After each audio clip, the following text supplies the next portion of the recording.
So ayan lang yung laman niya.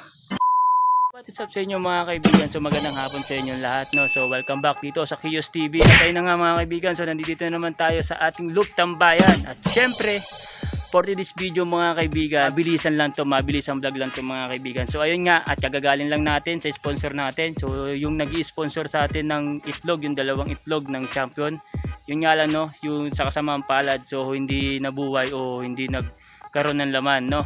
Pero ang good news mga kaibigan, yun nga, kasasabi ko lang sa inyo kanina is kagagaling lang natin doon sa sponsor natin at bigyan ulit tayo ng itlog. So ayun yung gagawin natin ngayong araw for this video mga kaibigan. So mabilis ang vlog lang to mga kaibigan. So tara, gawin na natin dapat gawin at baka gawin pa ng iba. Let's go!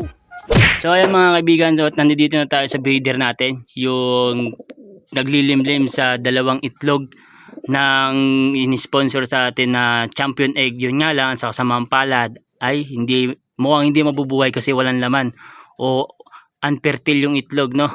So kaya ang gagawin ko, kukunin ko ng itlog at itatapon ko na. So wala naman tayong gagawin dyan kundi itapon, i-dispose na natin. And then yung isang itlog na naman na in-sponsor ulit sa atin ng ating sponsor, so maraming salamat sa boss. Hindi ko nababanggitin kung sino ka, no. Yun ang ipapasuksok natin o ipapalimlim uli natin sa kanila, na hoping na sana for the second time is mabuhay at para magkaroon tayo dito ng linyada ng isang champion. Tara, kunin natin at itapon na natin. Huwag natin patagalin guys. Let's go! Ano na yung itlog mo? Walang laman yan. Yan. Yan.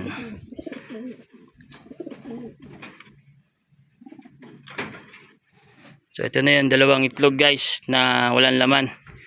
Ang ipapalit natin dito is yung, at ito nga ang ipapalit natin mga kaibigan. So bagong sponsor sa atin to. Yan. And then ayun yung dalawa na papalitan natin. So try ilagay na natin doon at palimliman na natin to sa kanila at para mabuhay na. So ito na naman yung aabangan natin mga kaibigan, no. So hoping tayo for the second time, for the second chance, no. At sana mabuhay na to. So ayun na nga guys. At naibalik na natin o nailagay na natin yung isang itlog na bagong sponsor sa atin. Sana at limliman nila at sana mabuhay na, no.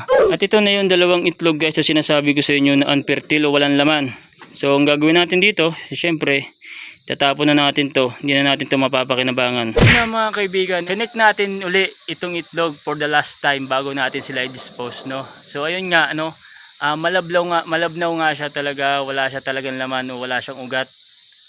Wala talaga siyang ugat, so kailangan talaga natin to dispose. Pero hindi mo natin itatapon to mga kaibigan. So ang gagawin ko, so titignan natin yung laman nito sa loob, babasagin natin. Tara, let's go. So ayan na siya mga kaibigan. Yan. So ayan lang yung laman niya.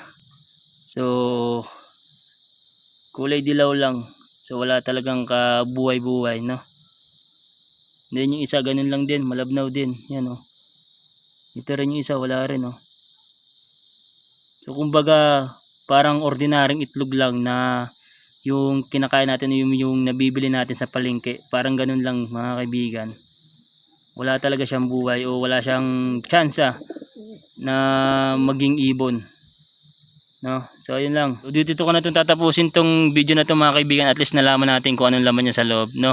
Pag once na unfertile siya o malabnaw yung itlog ng mga kalapate natin. So ayan yung tanging makikita natin pag once na binuksan natin siya.